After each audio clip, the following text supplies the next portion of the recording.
He blew the whistle and lost his job.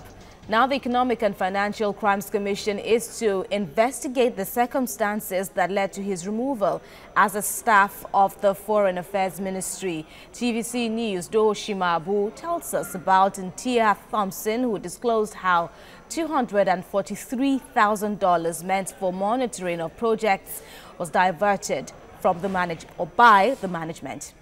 This is the whistleblower who got fired after reporting an allegedly fraudulent financial transaction at the Directorate of Technical Cooperation in Africa, DTCA, an agency under the Foreign Ministry. We couldn't reveal his face for security reasons. He has accused the management of pocketing about $243,000 meant for monitoring of projects executed under the Nigerian Trust Fund in 8 African countries. The Trust Fund was established in 1976 and came into effect in 2004 with the aim of providing cash for projects in various sectors in order to enhance economic and social progress in Africa. The money that was in the CBN, within 3 days, they withdrew all the money. We tell the staff, go and, what they do was tell the staff, go and open a domiciliary account, bring your number, you bring the money, they pay about $5,000 into your account, go and bring it, say give it to Garuba. Garuba will give you $1,000, go use $1,000, drop $5,000, some $2,000, depending on how you can say, no, God, it's too small for me. I know 500,000 Naira was approved for the workshop, sanitation workshop in December. It has not been done.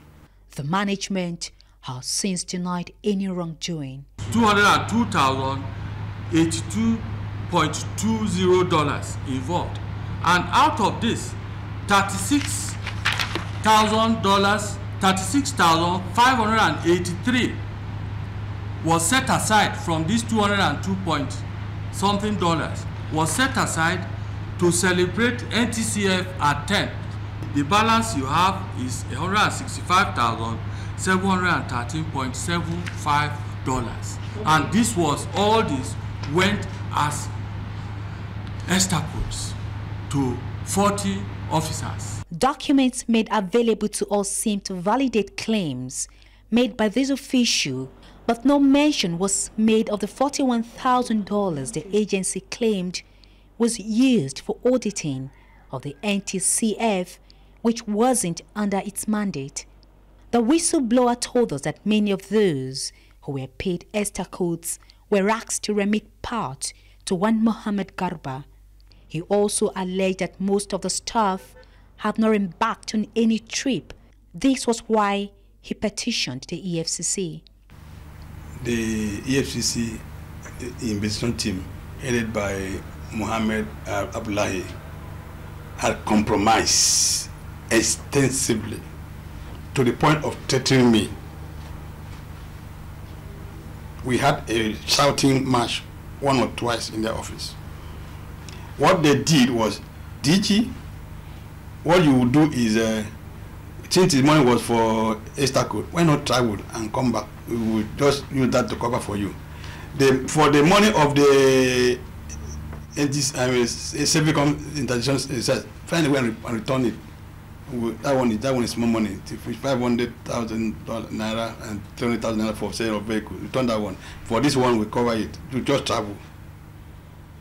And the only trip that they made was going to Rwanda. Money meant for monitoring and evaluation purposes are usually duly paid to the officers, and when such monies hit the officers' account, because of the volatility in the valuation of the dollar to the naira, officers are advised to quickly take the money from their account. But as days went by, things gradually got worse between him and his superior, which eventually led to his dismissal. Again, the agency denied any wrongdoing, justifying its action on grounds that the whistleblower violated the oath of secrecy, refused to carry out lawful instructions, made false claims on 2 management staff and was absent from work without leave. The officer was not queried or indicted on account of his alleged petition to the EFCC. He is not an honest whistleblower. He has malice against the current acting director general. We then sought the views of these rights activists on the matter. On work for 2 or 3 days, that should not amount to sack, very much there is cogent reason. It's very obvious that this man was being persecuted for exposing the fraud in that organization. Government says it is investigating the matter. As a result of this person being a whistleblower, I can give you an assurance and a guarantee right here that damages will be paid and the person will be reinstated, that we will do everything possible. We have also from the Vice President a request that I should look into it again. Ntia Thompson was sacked exactly 2 months after the authorities approved the whistleblowing policy promising full protection and restitution for any informant. Many fear that this situation may challenge the credibility of government on its pledge to protect whistleblowers and affect the success of the new policy. Do Shima Abu, TVC News,